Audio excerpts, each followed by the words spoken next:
साथियों नमस्कार, देख रहे हैं आप मेन पॉइंट जौनपुर। आइए रुक करते हैं आज की प्रमुख खबरों की ओर। आपके लोकल खबरों के लिए देखते रहिए मेन पॉइंट जौनपुर, बने रहिए हमारे साथ। जय हिंद दोस्तों। ये झुआ वरोट पौवा पी जोड़ देता है। ये झुआ वरोट राजनीति में आ गए। एक बार शांत रहिए। फूलन देवी के हत्यारे आप लोग हैं। जमुना निषाद दर्जन निषाद तो दोस्तों, पता चल ही गया होगा शुरू का वीडियो का क्लिप देखकर कि हम किस मुद्दे पर बात करने वाले हैं। हमारे साथ वीडियो में जुड़ चुके हैं रामानंद बौद्ध जी। तो चलिए देर ना करते हुए बातचीत करते हैं। हमारे फ्रेम में लग चुके हैं मोस्ट कल्याण संस्थान के प्रदेश संयोजक माननीय रामानंद बौद्ध जी। दर्शकों, आजकल एक वीडियो वायरल हो रहा है। भरे सदन में, भरे पार्लियामेंट में संजय निषाद कैबिनेट मत्स्य मंत्री, जो कि फूलन देवी के सीधा आरोप लगा रहे हैं कि उनका मर्डर, उनकी हत्या समाजवादी पार्टी ने की। अगर सोचने वाली बात हो सकती है, क्या चर्चाएं चल रही, क्यों ऐसा उन्होंने कहा। तो हमारे फ्रेम में जैसे उन्होंने बताया रामानंद बौद्ध जी हैं। आइए जानते हैं इनके विचारों को, आखिर क्यों ऐसा संजय निषाद ने कहा, क्या इनकी राय है, क्या हो सकता है समाज में। बने रहिए हमारे साथ, देखते रहिए मेन पॉइंट जौनपुर। सर, जो आज भरे सदन में, भरे पार्लियामेंट में संजय निषाद ने इस तरह के जो समाजवादी पार्टी पर विलोम लगा रहे हैं, आरोप लगा रहे हैं, तो कैसा क्या है, क्या कितना सत्य है, क्या असत्य है। देखिए, ऐसा है जी, जैसा कि विदित है 17 अगस्त 1932 डॉक्टर बी.आर. अम्बेडकर के माध्यम से इस भारत देश में वोट देने का अधिकार हुआ और 24 सितंबर 1932 को पूना पैक्ट होता है डॉक्टर अम्बेडकर और गांधी के बीच में जी।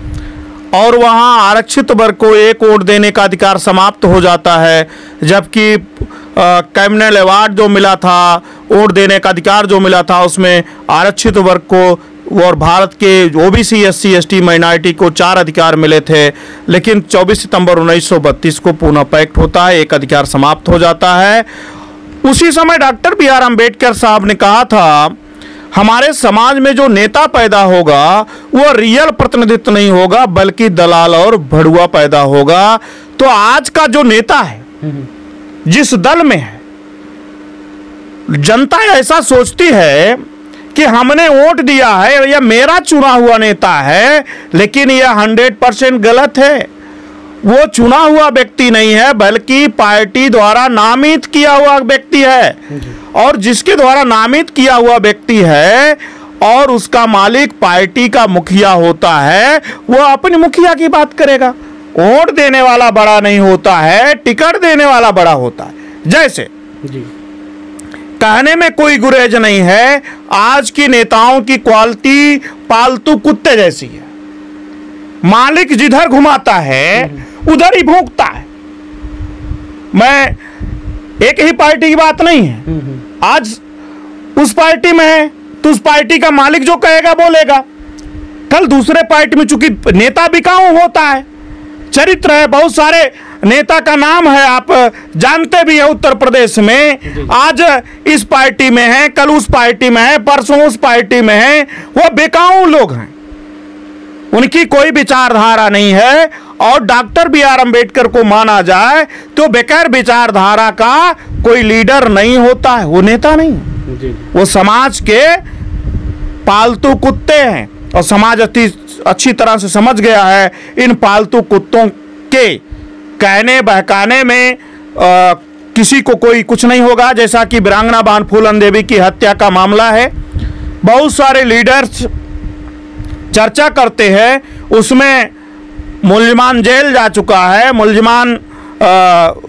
बेल पर है और वो विदित है कौन है, कानून का मामला है।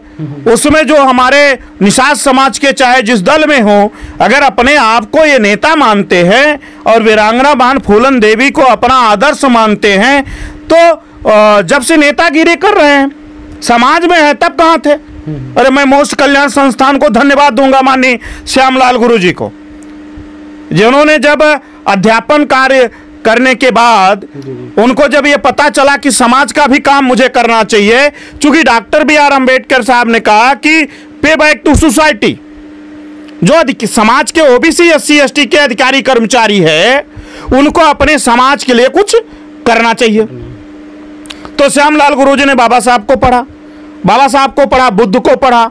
जब बुद्ध और बाबा साहब को पढ़ा तो बाबा साहब के बताए हुए और बुद्ध के बताए हुए रास्ते पर वो चलने का काम किया। और फूलन देवी को आदर्श मानते हैं तो फूलन देवी लास्ट में बौद्ध धर्म को स्थापित कर लिया। जो निषाद समाज का नेता फूलन देवी को अपना आदर्श मानता है तो काहे नहीं वो ऐसी विचारधारा में कहां पड़ा है जो फूलन देवी के विचारधारा के विपरीत विचारधारा है। जो निषाद समाज का नेता है वो वीरांगना बहन फूलन देवी के बीच विपरीत विचारधारा में पड़ा हुआ है, उनकी विचारधारा की बातें नहीं करता। वीरांगना बहन फूलन देवी बौद्धिस्ट थी, लास्ट में उन्होंने बौद्ध धर्म ग्रहण कर लिया और बुद्धा की शरण में चली गई और डॉक्टर अंबेडकर के बताए हुए रास्ते पर चलना शुरू कर दिया। मैं बात कर रहा था माननीय श्यामलाल गुरु जी का, जो मोस्ट कल्याण संस्थान के डायरेक्टर हैं, निषाद समाज से हैं, लेकिन संगठन निषाद समाज के लिए नहीं है। निषाद समाज के तो हैं लेकिन वो संगठन निषाद समाज के लिए स्पेशली नहीं है। वो चूंकि मोस्ट एम फॉर माइनॉरिटी, हो for OBC, S for SC, T for tribes, वो पूरे बहुजन के जागरूकता के लिए संगठन बनाया गया है। जैसा कि आप देखे होंगे माननीय आदित्य योगी नाथ की जो सरकार है वो विद्यालय बंद कर रही थी। मोस्ट ने बड़े पैमाने पर धरना प्रदर्शन किया और उन्होंने अपने आदेश को वापस करना पड़ा। विद्यालय बंदी का जो आदेश था वो वापस हुआ। दूसरा एक आंदोलन अभी आप देखे होंगे, एक शिक्षक से नाक रगड़वाई जाती है जी। कोई कार्रवाई नहीं होती है, वीडियो देख करके उसे सस्पेंड कर दिया जाता है। लेकिन मोस्ट कल्याण संस्थान के साथी हमारे तमाम पदाधिकारी धरने पर बैठे, सत्याग्रह पर बैठे और वो उपद्रवी जो थे, जो भीड़ जाकर के बेइज्जत करने का मास्टर को काम किया, उसके ऊपर एफआईआर दर्ज हुआ, उसे बहाल किया गया। तो मैं ये कह रहा हूं कि मोस्ट कल्याण संस्थान वीरांगना बहन फूलन देवी के जन्मदिन के अवसर पर रक्तदान कर रही है। वह ब्लड आम जनमानस के लिए काम आने वाला है। सौर दिवस मना रही है। इस पूरे भारत में अगर किसी ने वीरांगना बहन फूलन देवी का सौर दिवस मनाया तो वो जो है मोस्ट कल्याण संस्थान के डायरेक्टर माननीय श्यामलाल गुरुजी और तमाम मोस्ट के पदाधिकारी मना। कहाँ नेता के लोग थे? ये जब चुनाव आता है तो ये कुत्तों की तरह नेता भूकने लगता, कुत्ता। तो सर क्या प्रभाव पड़ेगा? मतलब जैसे कि मंत्री जी बता रहे हैं कि फूलन देवी का हत्यारे हैं समाजवादी पार्टी, तो क्या प्रभाव पड़ेगा निषाद समाज समुदाय में, लोगों में किस तरह से क्या रहेगा वो? देखिए ऐसा है, इनके पहले बहुत समाज के नेता रहे हैं जी जी, और बहुत सारे नेता ने समाज के लिए काम किया है। मैं फिर ये कहना चाहता हूं, एक पालतू कुत्ता होता है, एक फालतू कुत्ता होता है। समझ रहे हैं? ये दो प्रकार के कुत्ते होते हैं, एक फालतू होता है, एक पालतू होता है। चाहे जिस समाज, निषाद समाज के ही नहीं, चाहे जिस समाज का कोई नेता हो, वो पालतू और फालतू कुत्ते की तरह है। वो पालतू कुत्ता है। बाबा साहब तो 1932 में कह गए थे दलाल और भड़ियों पैदा होंगे। और वो अगर ये नेता वास्तव में नेता होते, आप बताओ, निषाद समाज की चर्चा मैं कर रहा हूं। भारतीय जनता पार्टी की उत्तर प्रदेश और केंद्र में सरकार है, आरक्षण की लगातार कवायद हो रही है कि हाँ निषाद समाज को भी आरक्षण दे दिया जाए, इनका भी काम कर दिया जाए। और सरकार में जो निषाद समाज के लोग हैं वो रोना रो रहे हैं। सरकार में बैठे हो, जब चाहे तब कुछ भी कर सकते हो, नहीं कर पा रहे हो, और आज जनता को गुमराह कर रहे हो। तो वो सारी जनता जान गई है, ये कुत्तों की तरह भूकने आते हैं। जब चुनाव आ जाता भौं भौं भौं करते हैं, भूकने लगते हैं। चुनाव खत्म हो जाता है तो भूकना बंद कर देते हैं, क्योंकि इनके पास कोई वो नहीं है, समाज का कोई काम नहीं है, इनसे समाज का भला होने वाला नहीं है। ये चाहे जिस दल में रहें उसी दल की बात कहेंगे। जो मालिक कहता है, मालिक के ही इशारे पर ये काम करेंगे। कोई रियल प्रतिनिधि नहीं है, ये नामित किए हुए प्रतिनिधि लोग हैं। जैसे आप इस समय मक्का की खेती जबरदस्त हो रही है जी। मक्का के खेत में आप जाएंगे, किसानों के खेत में, तो किसान एक कुर्ता पैजामा पहना करके उसके बीच में पुइरा भर करके एक किसान खड़ा कर देता है जी। एक किसान खड़ा कर देता है और उसके हाथ पैर सब वैसे बना देता है, मुंह बना देता है, मोछ बना देता है, आंख बना देता है, लेकिन वह वास्तव में किसान नहीं होता है।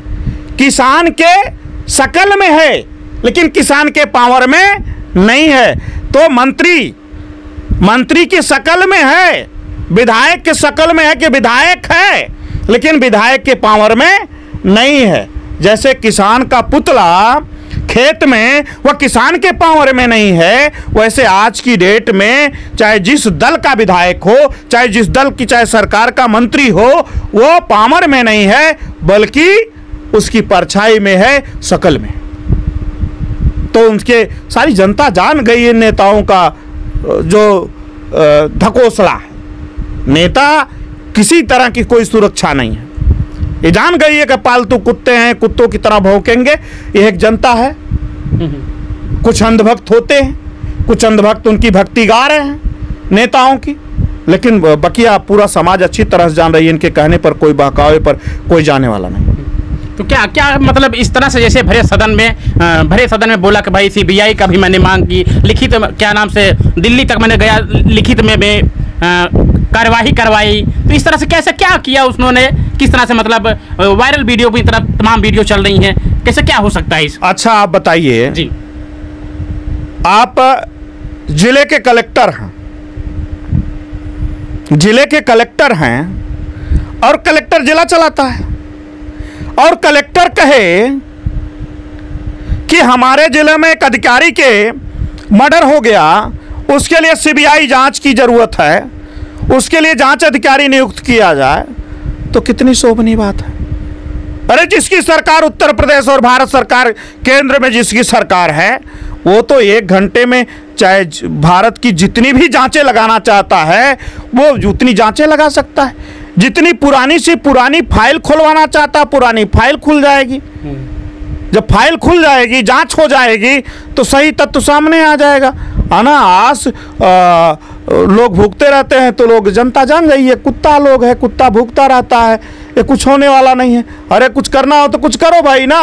तो आपके विचार से मतलब क्या ऐसा होना चाहिए था, क्यों ऐसा बोले, आपका विचार क्या है उसमें?